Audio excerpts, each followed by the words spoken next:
টাকা দিয়া, গতকালকে দেখলাম 3টা গরু কিনছে 2,60,00,000 টাকা দিয়া, 2,60,00,000 টাকা। আচ্ছা বলেন তো, এখন যদি যে ব্যক্তি এই যে 3টা গরু কিনলো 2,60,00,000 টাকা দিয়া, যদি তার নিয়তটা হয় যে আমাকে নিয়ে সারা বাংলাদেশে নিউজ হবে, মানুষ জানবে যে আমি এত টাকা দিয়ে গরুগুলা কিনলাম, এবং তার যদি নিয়ত হয় এই গরুগুলার গোশত সে সারা বছর খাবে, গোশত খাওয়ার নিয়তে, মানুষকে দেখানোর নিয়তে 2,60,00,000 টাকা দিয়ে যদি গরু কিনে, বলেন তো 1 টাকার সওয়াব সে পাবে?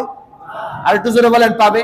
আল্লাহর কাছে তার এই গরুর সামান্য গোশত যাবে, রক্ত যাবে না, তার কোরবানি আমার আল্লাহর কাছে কবুল হবে না।